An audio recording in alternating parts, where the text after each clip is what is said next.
trying to take Sundays off. Even when I do that, I know I drive my wife, Michelle, crazy because I'll like sit there with this look in my face of like I should be doing something, but I'm getting better at just like relaxing and enjoying, even if we do nothing or just stuff around the house or walking the dog or whatever, just like really like leaning into that time to like not focus on work and not answer the phone, not look at social media or do any of those things. During the week when I wake up early, I always try to work out like first thing and have like an hour Right. again of disconnect time. And I've gotten better again about not bringing my phone with me into the garage and just like having that time to like refresh. I just feel like it's so hard these days. We're in like a world where everything is so instantaneous. Like you're accessible at all times. If someone has your number or social media or email or anything, your phone's just dinging all the time, you know? I know. Oh my God. Yeah, it's really hard to disconnect, and luckily I keep the Jewish Sabbath, so I get 25 hours off a week, which is honestly I think the reason why I'm a sane human being That's awesome, at this man. point. But I don't know how people do it with that. Even with that, it's not enough. You know what I mean? Like Yeah. I don't know how people do it without it. It's like So is that your the only fo- day the- off, or do you take another day off as well? so Fridays in Israel are like Sundays in America. Right. So it's the day before the Sabbath, and so when we're not locked in, which we currently are going to be tomorrow, my son has like half a day of daycare, and we usually will.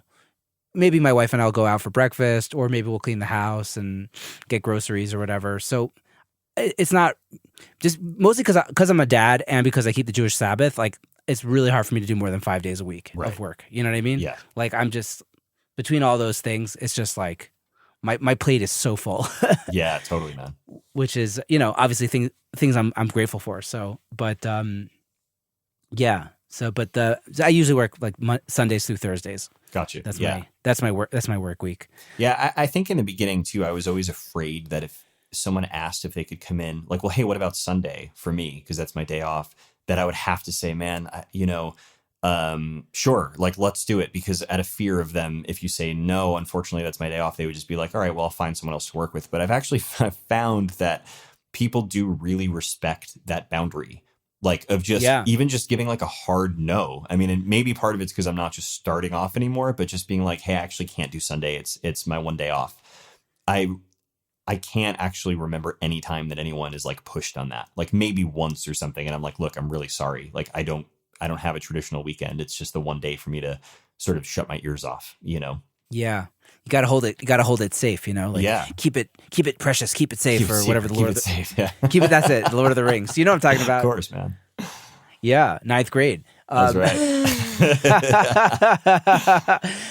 right. Yeah, no, totally. It is amazing how understanding people are, and usually if they're not understanding, it's probably not a good client because, like, I feel like if it's a Friday, let's say, recently I worked with a good friend of mine on a Friday because, he's also a working dad, and it's just like, okay, cool, let's do this but we booked it like a month in advance. Like This is a Friday, like we can make it happen. You know what I mean? But most of the time I'm not working on Fridays. And if somebody's like, oh, but I need to get in tomorrow, I was like, that's like, I don't want to work with somebody that wants to do it tomorrow because that's just going to be stressful, and their goals are not the same as my goals. Exactly, man. Yeah. Like my goals are like long term. I want to be working and making good stuff with you, not like get in tomorrow, get out. Like that's stressful. That's not why I'm working in music.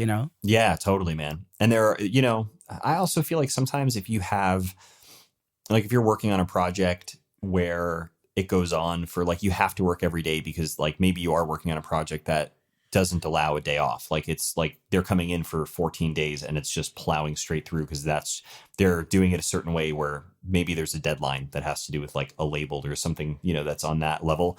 Then immediately following that, I'll schedule myself like a day off after. I don't care what day of the week it is, just because often if you don't, and then you have to wait for until that weekend rolls around, it's been like 20 days and you're just not a nice person anymore, That's smart. Yeah, actually this week I took it easy at the beginning of this week because I had a gig at the end of last week, and it was just like that I'd been working towards for a long time. And it was just like, I'm going to need to take a minute. And then of course my week got cut short now, but whatever, it is what totally. it is.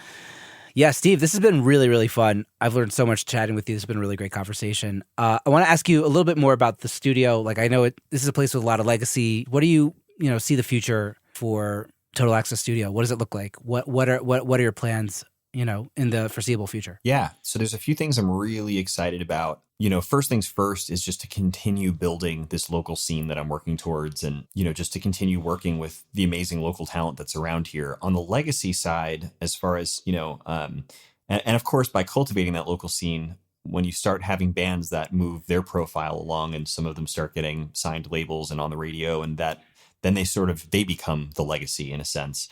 But I am working on some legacy projects at the moment. One that's about to come through that we're really excited about, which is going to be a Black Sabbath live album from the early 80s. And I'm so excited to start working on that. It's with Ronnie James Dio singing.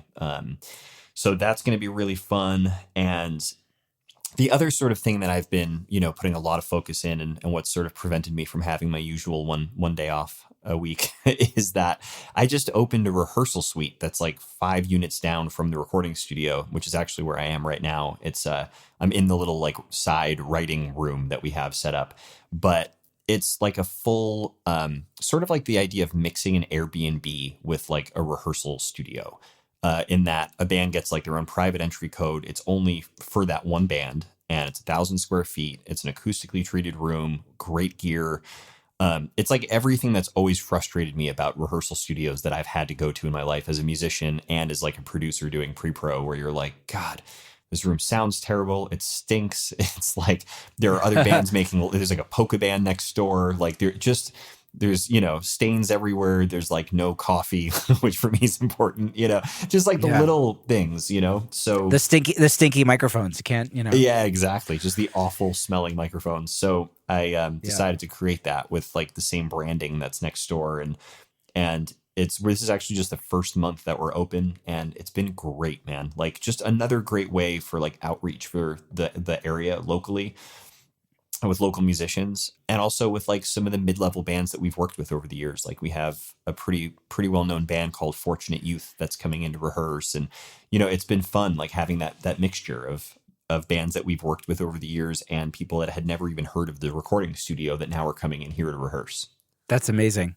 I feel like maybe you could even start doing like some of your pre-production sessions in there, and then, have another engineer kind of use the regular Total Access recording studio and kind of help pay both pockets. If exactly, you know what I mean. Man. Yeah. I mean, even that actually was the other part of it for me, was having a place to do pre-production. Because a lot of times, like when you're working on a project, the idea of spending an entire day and you want the band to really be able to hear themselves and communicate. And sometimes over headphones, it's separated, and there's still something about it for me about doing pre-production like all together in a room where you can sit down and hear each other and then talk, and there's really nothing like it. Yeah, there's something about the feel of the room when you're not in headphones and in your monitors. Sometimes they could be great, but you're missing something always. Yeah, totally. There's a little bit of a disconnect. Yeah, especially as as a bass player trying to lock in with the drummer, it's more fun in the room. What can I tell you? Course, you can feel it. Yeah. Yeah. Totally. Amazing. Well, Steve, this has been really, really fun, and love getting to meet you and get to learn from you. I wanted to ask you a question that I ask everybody on the show. Yeah. It's the final question. So just like looking back on your journey, was there something that you maybe did or didn't do that, you today would tell your earlier self, like, hey, Steve, keep at that. It's going to get you where you need to go. Or maybe, Steve, don't do that. It's holding you back. What would be that one piece of advice you'd give your earlier self? Yeah. So, it's a little bit cheesy advice, but I actually have this on my phone because it's important enough to me that I like to reference back to this. So I'm going to look this up real quick. Here it is. And I was just talking with someone on a podcast a couple days ago on Recording Studio Rockstars with Lid Shaw. I'm not sure if you're familiar with him. Oh, yeah, sure. Yeah, sure. And I sort of relayed some of this info as well, because he asked, like, if you can go back and talk to your earlier self, like, what would some of those things be? And this is something that I tell a lot of bands that I'm working with. So I'll just blurt this out. It's actually kind of a few things, and hopefully some of it's helpful for anyone that's listening.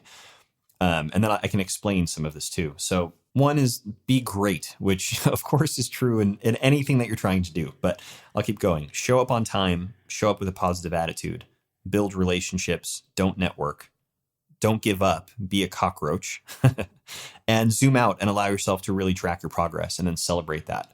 And so just going back, like the big great thing is whatever you're going to decide to pour everything into, you really have to just like, I look at this all the time just to remind myself that like you have to continue to educate yourself on whatever it is that you're doing, continue to practice, continue to just like try to be the best version of what it is that you're doing. The showing up on time and with a positive attitude is going to help you build relationships. Like that's just like being respectful and obvious. We already talked about not networking, but actually caring about the other person. And then the not giving up and being a cockroach theory for me is like, if you're doing all of those previous things that I said and you refuse to give up, people are going to take notice. It really is just a matter of time. And you're going to be that guy that just won't go away. And then to me, hence the cockroach. Exactly. Right? Be indestructible, right? The thing that is the most important of this for me is like to actually zoom out from time to time and like track your progress and celebrate whatever that progress is, because it's really easy, you know, to be working on something like the kind of work that we do. And then 3 years later, you're like, gosh, I'm still not where I thought I'd be, or I'm not where I want to be, or I'm not where this guy on Instagram is, or whatever the awful comparisons we do all the time, without realizing like, hang on a second, like let me zoom out 3 or 5 years ago, like look at all these amazing things I've accomplished. And sure, there's still things that I can do that I want to do moving forward. But if you don't allow yourself the time to do that and like the mental capacity, I feel like you're just constantly chasing something that you think is eventually going to make you happy without ever really being happy. And life's too short for that, in my opinion. Yeah, that's so important. And I think I've mentioned this like 3 podcasts in a row, but there's like there's a quote that Gary Vee talks about. I don't know if he originated the quote, but it's like, you know, people overestimate what they can do in a year, and they underestimate what they can do in a decade. And if you look back a decade, it's like, holy shit, look how much happened. You know what I mean? Yeah. In a year, you know, maybe you didn't get to your goals, or you did, or some of them, or whatever. But a decade is like, wow, a lot can happen in that amount of time. Actually, on that, I wanted to ask you kind of, do you have any like ways of zooming out and looking at, you know, the progress and the trajectory? What does that kind of zooming out process look like for you? Yeah, it can be hard. I mean, I think for anyone that's tricky, but I try, like I keep a lot of notes in my phone, and a lot of times like these sorts of wacky things that'll come into my mind, or like random thoughts, or, you know, I'll write down lists of certain projects that I've been working on because I'm trying to keep track of whatever element. So sometimes I'll just like go back through my phone or emails, or just try to put myself back into a time period that was a few years back, and remember, like maybe go through my photos. That's actually really helpful, because you start, like I take a ton of photos in the studio and of, you know, just my wife and I in different places in life, and just like sort of see where you were 5 years ago, and you'd be shocked at like all of the crazy and cool things that you've done. And a lot of times it's easy to forget and just think what's next, but without sort of thinking that like life isn't just a checklist. You know, if you're just going down this thing, just like, check, I've done that, check, I've done that. Like so what's the end game then? Is it just like, shit, you know? No, that if life is just a checklist, then you're like a prisoner of your own, you know, making, you know? Yeah. You're a prisoner to whatever you decided. This is the thing I'm going to check off today. This is the thing I'm going to check off tomorrow. Right. And that's rough, you know? Yeah, exactly. I think it's funny. It's when you said looking back at pictures from like a few years ago. It's like if you ever open up like a session in your DAW from like 3 years ago, that's you'd be a good like one too. shocked. Yeah, also. that's you'd be a good one, man. I was using that compressor on a kick drum. That's weird. Yeah, that's so good. I love that. I think I remember. I remember seeing like the CLA 3A on a kick drum. It's like why was I using a CLA 3A on a kick drum? But like that's where I was at. You know what I mean? Totally, and man. it worked. Yeah, it worked at the time. exactly. So who cares? Totally. You know what I mean? Yeah. So like, yeah, it's good to. I like that. I'm gonna try to look back at pictures and maybe open up some old sessions and think about what has happened in the interim. And yeah, hopefully that'll guide the future as well. Steve, this has been so fun. What's the best way to find you on the internet? How could people connect with you? Yeah, man, you could, best, I guess, really is to just shoot me an email. You can email me at steveornest@gmail.com. Or I'm, of course, on social media, mostly Instagram, at Steve Ornest, or at TA Recording, or at TA Rehearsal now. And then the same for the websites. They're tarecording.com, tarehearsal.com. And yeah, that's pretty much it. And man, thank you so much for having me on, man. It was such a pleasure. Oh, thank you. This is great for me as well. So yeah, I hope to stay in touch, man. Sounds good. And we will. Stay safe out there. You too.